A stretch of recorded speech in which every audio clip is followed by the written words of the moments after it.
Hello guys. उम्मीद करता हूँ कि आप सब खैरियत से होंगे। एक तो सॉरी, वीडियो लेट अपलोड कर रहा हूँ क्योंकि टाइम नहीं मिल रहा था। अभी भी मुश्किल से टाइम निकाला है अपनी आपको वीडियो बनाने के लिए। तो कुछ सवालों के जवाब आपको देने थे मैंने। एक पाकिस्तान से हैं इब्रार गिल साहब, और दूसरे इंडिया से हैं। इंडिया से उनका नाम है जी समर सिंह साहब और इब्रार गिल साहब। इनके कुछ सवाल थे, उनको जवाब मैंने सोचा आज दे दूं। इब्रार गिल साहब ने तो काफ़ी पहले से मेरे से रब्ता किया था, लेकिन सॉरी इब्रार भाई कि आपको टाइम पर रिप्लाई नहीं दे सका। तो आज आपके सवालों को मैं जवाब देता हूं। आपने पूछा है कि सॉरी, एक मिनट में आपके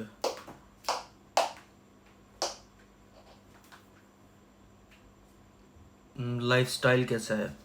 तो इनका लाइफस्टाइल बहुत अच्छा लाइफस्टाइल है इनका रहने का। दूसरा अपना, इनको जो मुस्लिम है उनका एक अपना ही लाइफस्टाइल है रहने का, और जो नॉन मुस्लिम है उनका अपना रहने का तरीका है। यानी कि जो मुस्लिम है वो सेम हम जैसे पाकिस्तानी रहते हैं इसी तरह ही वो उनका भी है, हिजाब करते हैं, सारा कुछ उनका है अपना सेम, यानी कि मुस्लिम सिस्टम ही है। दूसरी इनकी जो फैमिलीज़ हैं, फैमिलीज़ इनकी बहुत अच्छी हैं। यानी कि आपकी पर्सनल लाइफ में इंटरफेयर कोई नहीं करता।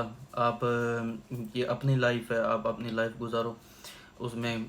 जिस तरह पाकिस्तान में होता है उस तरह कोई भी यहाँ पे इस तरह आपकी लाइफ में इंटरफेयर नहीं करता।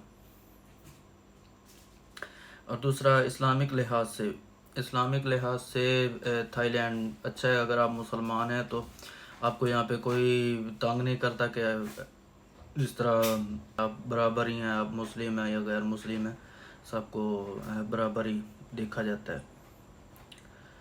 और दूसरा है, आप ने लिखा है कि मैं थाईलैंड विज़िट वीज़े पे आऊँ और फिर निकाह करूँ या बाकी प्रोसेस डॉक्यूमेंट्स का। तो जी भाई, अगर तो आपकी मिसेज़ पाकिस्तान जा सकती हैं, आपकी गर्लफ्रेंड जो है पाकिस्तान जाए, वहाँ पे आप मैरिज करें तो वो सबसे ज़्यादा बेहतर और आसान तरीका है, क्योंकि वहाँ से आप नॉन ओ वीज़ा लेकर ही यहाँ पर आएंगे थाईलैंड में।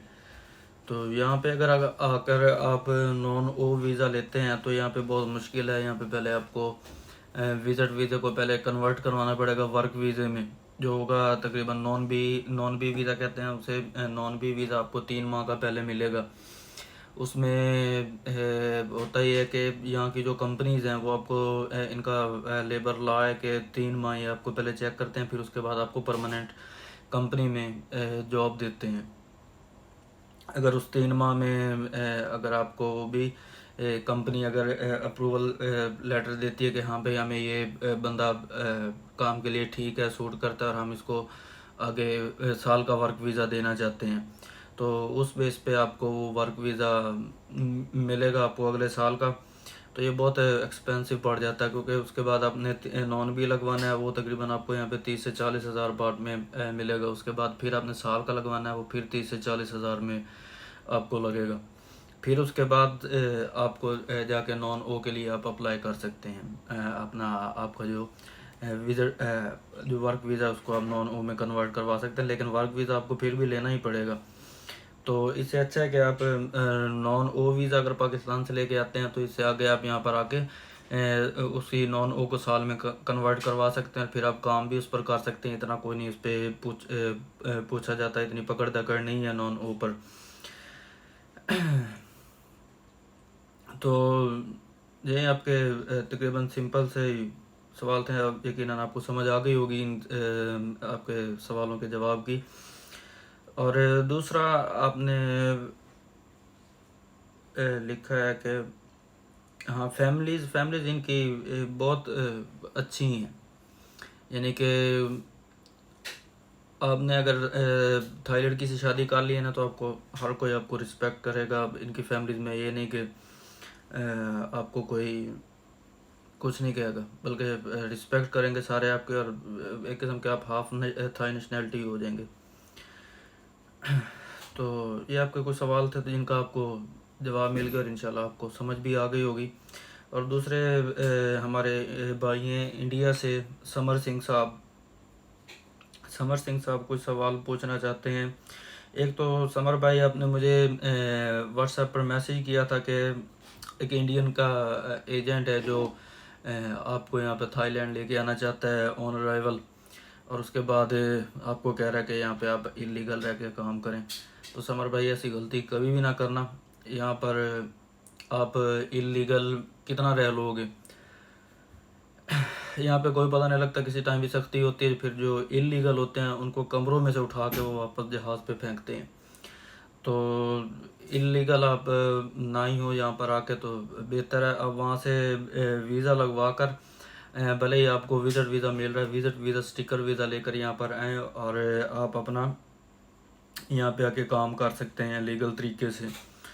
तो इलीगल आप यहाँ पे कितना रह लेंगे, 5 माह 6 माह साल, उसके बाद आपको ये पकड़ेंगे, उसके बाद जो जलालत है वो अलहदा होगी, आपको जेलों में फेंकेंगे, उसके बाद फिर आपको कोर्ट में पेश किया जाएगा, फिर उसके बाद आपको आईडीसी में भेजा जाएगा, फिर आईडीसी से आपको निकाला जाएगा बाहर आपके कंट्री के लिए। तो अगर आप इतना जलील हो सकते हैं तो फिर आप आ जाएं, वीज़े के बगैर ही यहाँ पे रहें। और जिसने आपको कहा ना कि आप यहाँ पे वीज़े के बगैर जाके आप काम करो, तो वो एजेंट सरासर 2 नंबर है। वो यहाँ पर आपको ले आएगा, जो मैं आपको बताता हूँ यहाँ पे क्या करते हैं। वो यहाँ पर आपको ले आएगा, 15 दिन आपका वेट करेगा, जब आप इलीगल हो जाएंगे फिर आपसे आपका पासपोर्ट भी ले लिया जाएगा और आपको टॉर्चर भी किया जाएगा। यानी कि मैं भी हो सकता है, यहाँ पे मैंने काफ़ी देखे हैं जो इंडियंस ही हैं, जो इंडियंस को जब काम देते हैं तो उनको सैलरीज वगैरह भी नहीं देते, खाली 1-2 टाइम का खाना और 15 से 16 घंटे काम। तो अगर आपके पास तो वीज़ा है तो फिर तो आपको कोई यहाँ पर टच भी नहीं कर सकता। आप यहाँ पे जिस तरह मर्जी घूमें फिरें। और वैसे भी अगर यहाँ पे आप इलीगल रहेंगे, आपको छुप के रहना पड़ेगा, आपको हर वक्त ये डर रहेगा, जब आप काम से वापस अपने कमरे में जा रहे होंगे आपको तब डर होगा कि मुझे पकड़ ना ले। तो इससे बेहतर है कि आप अपना वीज़ा लगवा कर ही आएँ, यहाँ पे आप विजिट वीज़ा लेकर आएँ। विजिट वीज़ा को आप कन्वर्ट करवा सकते हैं आप नॉन बी में, फिर नॉन बी को आप कन्वर्ट करवा सकते हैं साल के वर्क परमिट में। तो ये इतना मुश्किल प्रोसीजर नहीं है। दूसरा आपने पूछा था सैलरी का, तो सैलरी यहाँ पे मेरे भाई आप अंदाज़ा लगा लो 10 से लेके 15,000 बाट तक आपको यहाँ पे सैलरी मिलेगी। अगर आपके पास वीज़ा नहीं है तो उस सूरत में आपको 10 से 15,000 मिलेगी। और मे भी हो सकता है 16 17 18 इतना बन जाए विदाउट वीज़े के। लेकिन अगर आपके पास वीज़ा है तो आप स्टार्टिंग में यहाँ पे आएँ, आप किसी भी अपना काम करें, किसी के पास भी खड़े हो जाएं, इसी सैलरी में ही आप करें। लेकिन आगे आपके पास अपॉर्चुनिटी हो जाएगी कि अगर आपको कहीं किसी जगह अच्छा जगह पे काम मिल रहा है, तो अगर वहाँ पे आप काम लेते हैं तो फिर आपकी स्टार्टिंग सैलरी जो होगी 25 से 30,000 बात भी हो सकती है। तो अगर आप 25 से 30,000 अगर आप मंथली कमाते हैं, तो अगर आप वर्क वीज़ा लेकर यहाँ पर रहें तो आपको तकरीबन जो आपका मंथली टैक्स होता है वो आपको भरना पड़ेगा 3 से 4 हज़ार बात। और उसके बाद आपको यहाँ पे अच्छी जॉब्स भी मिलने के इम्कान है, और भी अच्छे यहाँ पे तो मैंने वो भी देखे जो 60 से 70,000 80,000 बात भी कमाते हैं। तो ये तो है आपको यहाँ पे वीज़े के साथ रहने में फ़ायदा। अगर आप इलीगल रहोगे तो एक तो जहाँ तक मुझे पता है, अगर आप किसी पाकिस्तानी या इंडियन के पास काम करोगे तो वो आपको सैलरी बहुत कम देंगे और काम भी बहुत ज़्यादा लेंगे, और उसके बाद आपको जो जलील किया जाएगा वो इलाका है। ये वहाँ से मैंने देखा है कि काफ़ी पाकिस्तानी भी इस तरह करते हैं और इंडियन भी, कि वहाँ से लड़कों को ले आते हैं यहाँ पे इलीगल उनको करते हैं, जान के करते हैं, क्योंकि उनका एक तो वो लेबर बहुत सस्ती पड़ती है जो यहाँ पे इलीगल रहते हैं। दूसरा आपको वो सिक्योरिटी भी देते हैं, लेकिन इतनी ख़ास वो सिक्योरिटी नहीं होती। जब ऑपरेशन होता है तो ऑपरेशन में वो फिर रगड़ देते हैं, किसी को नहीं देखते कि वो यहाँ पे कौन किसके पास क्या काम कर रहा है नहीं कर रहा है, ये सब वो छोड़ते हैं। समझते हो ना कि हम इतनी पावर में आई हैं। वो यहाँ पे कोई भी पावर में नहीं है, कोई भी कुछ नहीं है। जब ऑपरेशन होता है तो फिर सब कुछ उठा के वो साथ ही ले जाते हैं।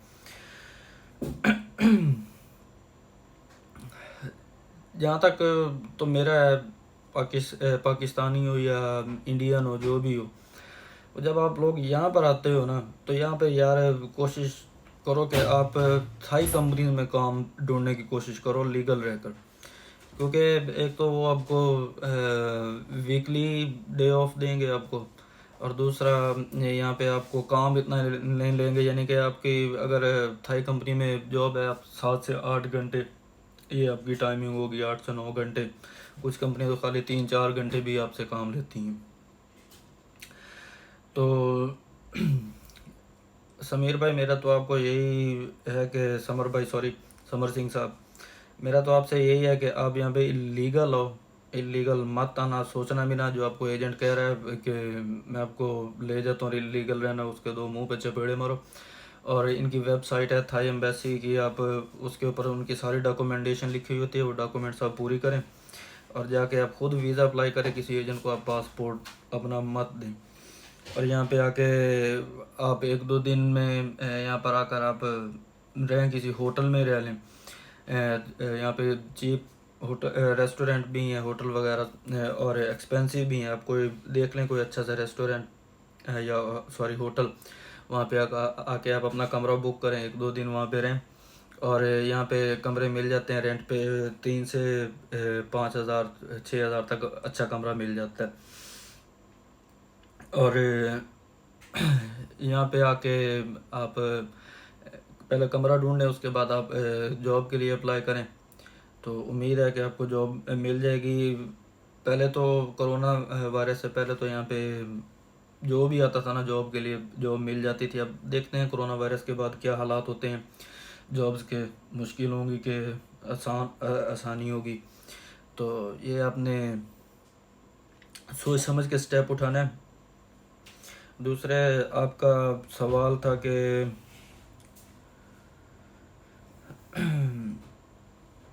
शादी का यहाँ पे करने का क्या तरीका है।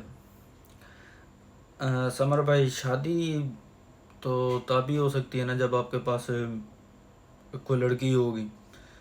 आप थाईलैंड आ जाएं तो यहाँ पे कोई लड़की इस तरह रोड पे तो बैठी नहीं कि आपको आओगे तो वो आपने चूज़ करनी है वो लड़की। यहाँ पे आप आके रहोगे, यहाँ पे कोई लड़की आप तलाश करोगे और उसके साथ फिर आपको शादी करनी पड़ेगी। शादी का तरीका मैंने पहले एक वीडियो है उसमें भी बताया, लेकिन मैं मज़ीद आपको फिर बता देता हूँ। शादी यहाँ पर करना थोड़ा मुश्किल है। एक तो आपको यहाँ पर पहले जो इनके आपके जो ससुराल वाले होंगे उनको आपने पेमेंट पे करनी है, वो उनकी अपनी डिमांड होती है। लेकिन मैंने जहाँ तक देखा, जो यानी कि नॉर्मल फैमिलीज़ हैं वो ले लेती हैं तकरीबन 2-1 लाख बात, 2-2.5 लाख। जो ज़रा मिडिल क्लास फैमिली है वो 4 से 5 लाख बात। और जो अपर क्लास की अगर कोई लड़की है आपके पास तो वो ज़्यादा से ज़्यादा 7-8 लाख या मिलियन बात ले लेंगे आपसे। लेकिन आपने पूछा था कि क्या वो पैसे हम इस्तेमाल कर सकते हैं, तो भाई वो आप इस्तेमाल नहीं कर सकते। हाँ, अगर वो ख़ुद आपको देना चाहें तो वो एक अलग बात है। लेकिन जहाँ तक मैंने देखा वो देते नहीं हैं, पैसे आपको नहीं देते वो खुद ही। क्योंकि वो जो आप पैसे देते हो असल में आप दे रहे होते हो कि शादी करने के लिए। वो एक तरह का आप खुद खर्चा कर रहे होते हो अपनी शादी का। उसमें वो फंक्शन भी अपना एडजस्ट करते हैं, सारा कुछ मेहमान वगैरह बुलाते हैं तो वो पैसा वो उधर लगाते हैं। वो ये नहीं कि वो पैसा आपका पैसा खुद वो रख लेते हैं और आपको लड़की दे देते हैं, इस तरह नहीं है। वो आपके पैसे से आपकी ही शादी करते हैं। ये तो जो इस्लाम में है तो ये तो तरीका है, लेकिन इसी तरह ही होता है कि जो शौहर होता है वो पैसे देता है उनके घर वालों को।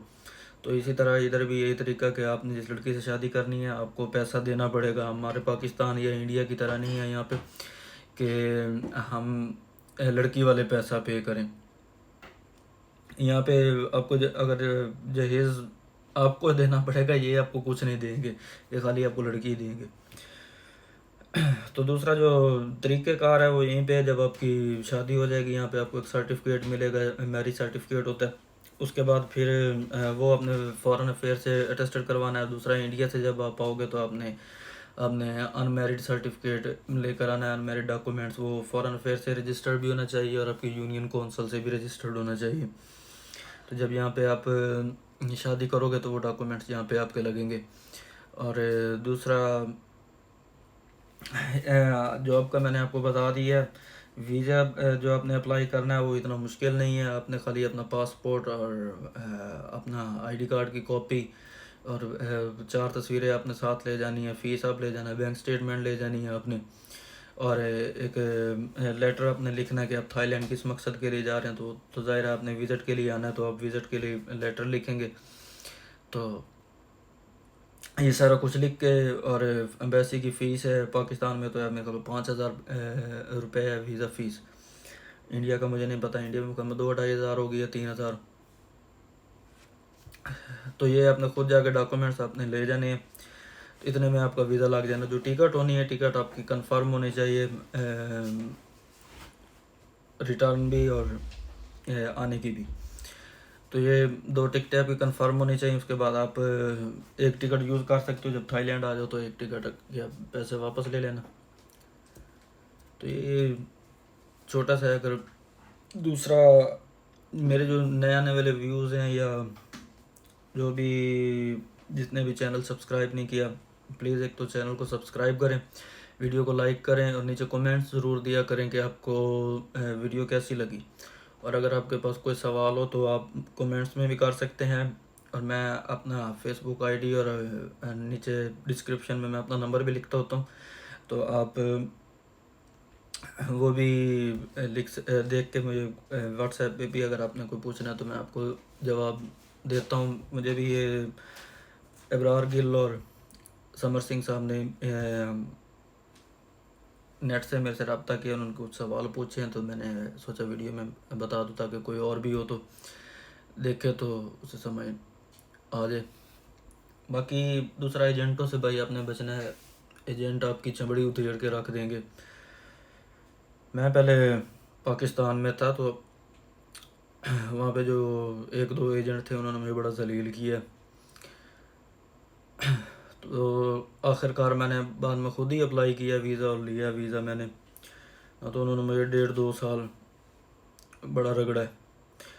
तो बाकी ठीक है, इस पर भी मैं वीडियो बनाऊंगा कि आपको बताऊंगा कि मेरे साथ क्या हुआ था। तो बाकी दुआ में याद रखना, चैनल लाजमी सब्सक्राइब करना और कमेंट में भी लाजमी बताना और वीडियो को लाइक भी करना। Okay, bye bye, take care.